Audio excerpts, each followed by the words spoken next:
Both political parties have been accused of digging in their heels and refusing to meet in the middle. So with the Republicans and Democrats polarized, what can be done? Joining us now to discuss this from Houston is David Collison, chairman of the U.S. Reform Party National Committee. And with me here in the studio, political analyst Jim Ellis, who's a senior consultant with Prism Information Network, a Washington, D.C. based political consulting firm. Welcome to the show, gentlemen. Let me start with you, David. Is it time to rethink the political system here in the United States? Well, absolutely, Mike. The political system in the United States has been going on a downhill curve for the last 20 to 30 years. What we've been seeing is an increase in polarization, a decrease in the ability to strike meaningful compromises, and generally an unwillingness to address the major issues that have been afflicting our country, things like trade, things like the economy, things like the deficit, Social Security and Medicare. And what we've seen is that two major parties have been unwilling and unable to address those.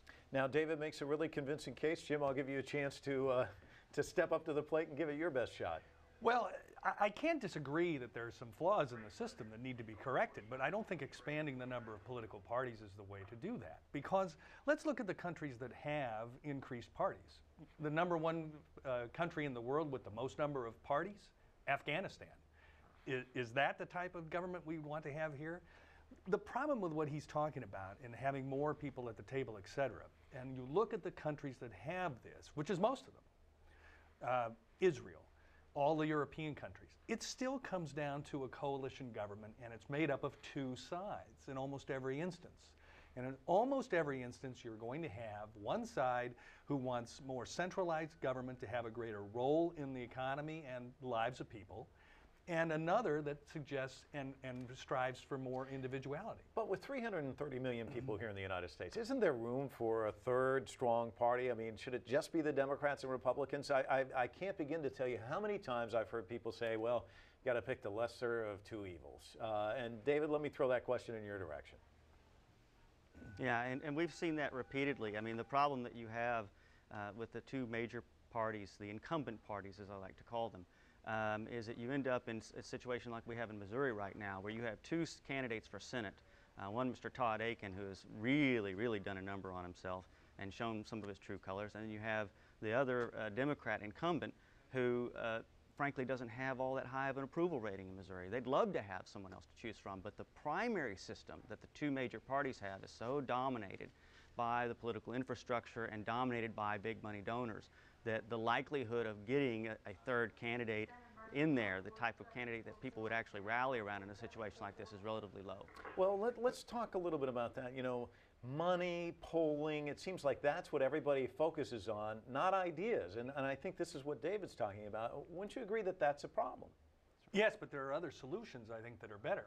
I think a big flaw in the United States system is the fact that the founding fathers created this system so that the government would be close to the people. And the House of Representatives was always designed to be close to the people. However, now we have 435 members for 310 million people. The founding fathers designed it so it would be 1 for 30,000. So maybe it's time to increase the number of the size of the House. I mean, if you extrapolated the number of House members we would have to have today, to correspond with what the founding fathers suggested from a ratio standpoint, we'd be well over 5,000 congressmen. But however, with the technology we have today, isn't that a possibility? What's wrong? Why do they have to meet in one place? Why can't they do that electronically? Why can't you have small numbers of people electing a larger body that would be closer to them? That's what the system was designed for. So I disagree with what David is saying to some extent, from the standpoint that we need to increase more voices. I agree with him on that. But there are better ways to increase them. Well, let me throw a statistic in your direction, and this is interesting. I think in 2004, 31% of American voters identified themselves as political independents. In 2008, it was up to 35%. 2012, it's 38%. Now, you can look at that and say, well, these people feel that they're independent. They don't really find. But you can also look at it as these are people who don't really feel like they have a home in either one of these parties. So why not a third party, a strong third party? And David, what would things look like if we had a strong third party, if there was a strong Green Party or a strong Libertarian Party, perhaps 4 parties out there? How would the complexion of this country change, in your estimation? Well, I think that what you would find is more engagement in the political process from the public, because people want to think that they can belong to an organization that will elect representatives that share their ideological views. And right now, the two incumbent parties have become so ideologically polarized that, as an example, if you happen to be a socially liberal or socially moderate fiscal conservative, there's really no place for you in the two-party system right now. You don't have a home. If you happen to be a staunch libertarian, there's really not much of a place for you.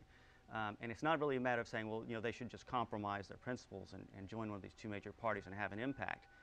What we've seen is that generally the two major parties are fairly well entrenched, and generally, unless you have a mass movement like the Tea Party group, which even still has become incorporated quite a bit by the Republican establishment, you still run into problems with them being able to have much of an impact, because there are so many levels in the party establishment, in the party structures, and in the primary processes that it tends to filter out newbies that really don't know what they're doing, and tends to give a lot of sway to established candidates with lots of funding.